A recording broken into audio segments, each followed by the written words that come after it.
Hello everyone, this is Miss Sharon and welcome back to my channel. In today's video, I'll be showing you how to crochet this mini bag, and you can make it as a coin purse. It's super small, but you can adjust it to the size that you would like. We are going to start from the bottom using the flat circle pattern.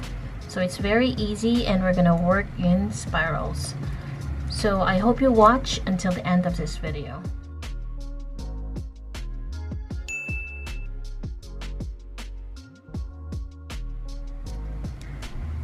By the way, to start this project, you're gonna need a yarn, or you can use the nylon cord. So I'm using this. It's size 4mm, 80 grams, and you just need a small amount of this particular cord. And I'll be showing you later what hook I'm going to use for this project. And this is how it opens. And then you can use a snap fastener or button to close this center so that it will be secured.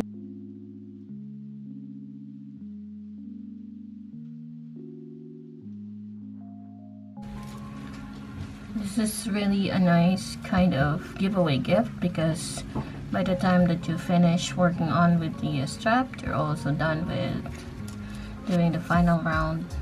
Now, as embellishments, I added a keychain, and you can use whatever keychain that you have, or you can make one using a galvanized wire and some beads. And then you may need a snap fastener, but you will need some tools in order to attach this one.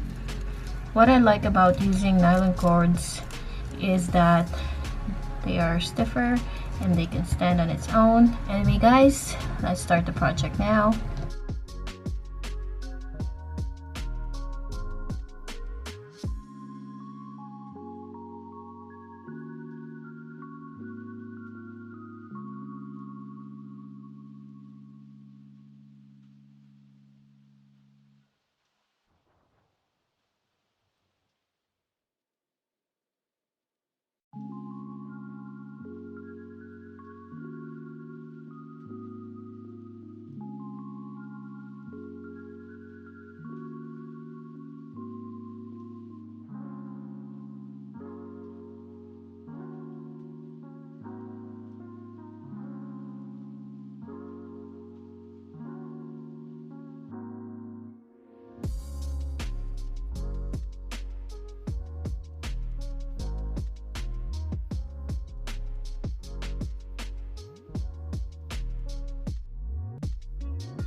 This is what it looks like once you get to the height that you want. And when you're working with single crochets and you want to know the exact number of rounds that you did, you can start from the bottom.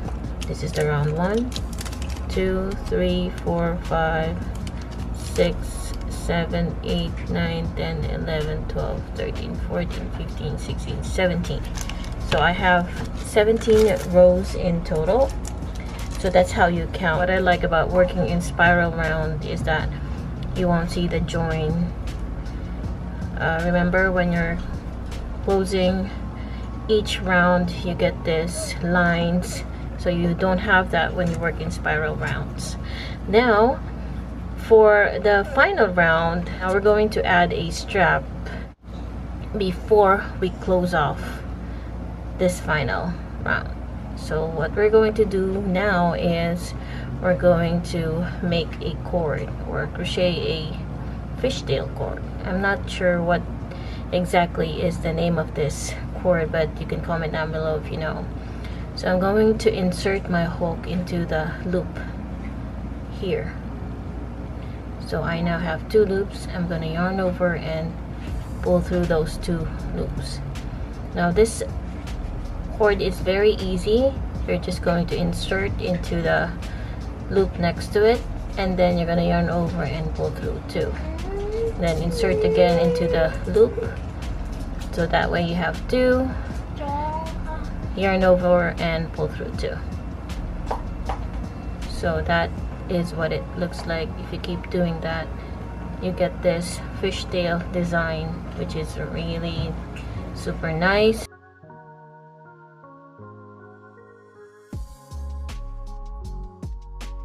And this is going to be the wrist strap. So if you have seen some of my coin purses, I don't really like attaching straps. If I could join it before closing off all the rounds, that would be much better, so that it will make the coin purse sturdier. So I will keep doing that until I get to the length for the wrist strap. So once you get to the length that you desire, this is what it's going to look like. It's very pretty and sturdy at the same time. This will be the next round because this is where the stitch marker is. So when you're working in rounds, it's best to add a stitch marker so that you know when you start the next round. So now we're starting the next round, but this time we will just be working in slip stitches. So we will make slip stitches.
What we're gonna do next is we're going to fold it this way.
You can put a lot of coins in here or whatever you want to put inside. It can be an oil pouch. You can put essentials inside as a gift bag. So it's really cute, and you can use whatever scrap yarns that you have, your premium yarns. It will not be put to waste because you can use this idea to make a few of these mini bags.